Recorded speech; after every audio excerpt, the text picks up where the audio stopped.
Hello, hello, hello! Magandang buhay, mga madi, mga padi! So, for today's video, day, masundan na dyan nga mo ang workout. Abi na kong next year na pod nino. So, this is our day 2 of working out for ourselves to be able to have a beautiful life. So, magamit na dyan nga ako ang tinagong ako flask, day. Nadya hinungdan, ganun, palit-palit ko, day. Ayan na, nawin na-recruit isa! Abot lang, kalahote ba rin isa na mo kakauban. And yan po si Laura. Basta kasi Laura na siya. And then kami gahapon uban ni Ate Grace. Diba? Inom tag-tubig daghan. Kaya katong day 1, manggudwa ko kadalag tubig day. So halata kayo nga, first timer mag-workout. Kaya nga, dala na dyan pila na, daghan ka ng tubiga day. Diba? So ako lang gibalik ang katong nabalaan ako sa coach day 1. I mean, nagkuhag laing coach day kay okay raman og ko lang kami na lang sa mo nang mahinumduman. So muna siya ang gibuhat sa tong mga basic lang gud nga movements and trainings. Char. Diba? Ikapoy na siya day. Kapoy na daw kay siya pero gina-enjoy lang niya yung moment. Ano ko, i-enjoy lang yung moment. Ayaw kayo kay pressure day kay para ma-achieve na tong atong goals in life. So kanang mga panahon na late upload day ni siya day kay kapoy kong edit day. So basta kay naka 2 hours gihapon mi ana no. So ayan na po ang aking gym buddy si Ate Grace.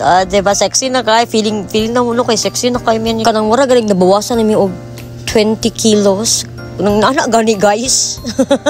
So as usual, grabe ang among singot ano tulo jud zay. Lantawan ninyo akong naong day, bahalag bugason day basta kay pakak kaayo og blush on. Barag kanang hagard ka ta diyan basta kay naka-blush on pag naka-lipstick. Okay na siya. At tanawon niyo nga ako ang tiyan day, ginoo ko. Pati pa ang tiyan Lara, ginoo ko. Dapat jud naman ni undangan day kay. Samot na among timang mo times 2. Ginoo ko. Diba? Sa kanina time, akong ginabuhat kay para din siya sa shoulder. Kaya tarawon ninyo akong shoulder day. Waskulado ko. So naman yun, human na naman eh. Ano man eh, nahuman naman yung video. Sige, muna na siya. Pauli ay na daiming tilo na basta kaya naka 2 hours nga na. Then, kabalo nga nagdala day sa ating car. Charot lang. Alarm bitaw na mirese. Kay gigutom man minu. Muna makapayat kung mag-gym ka on ginanggang naberese. Diba masa labi kaya ang kaon naman nagigutom ko nagkutoy akong kuto day. So nagdedi pag uli di ano kanari ko rocket no. Rocket sorry tani magnaning tani day. And then as usual ako nung naman mag-isa.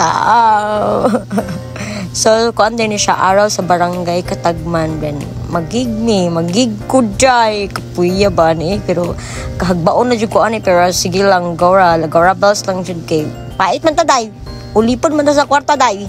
Laban inahan. So naki-session day ko sa Coolbit no og duha lang mi kaset ana lipe kay ko day pag human akong kanta day kay uli na jud ko day pero kana nga panahon na kanta sa taan na o pasingot ta pud taan. Pero naguol jud ko ani day kay nakakaon ko og kanang rice ani na time no kay syempre pesta na makatintal king pagkaon day. So fast forward tayo pauli na ko ani day. Ayun. Thank you so much for watching sa mga padayon po nagatan-aw sa akong nonsense ka nga vlog no imbis nga paluki-luki lang ta sa life pabaloan na hinon ninyo ang ako ang ganap sa kinubuhi de kay vlog naman taan na marese. Ayun lang po, thank you so much, bye bye.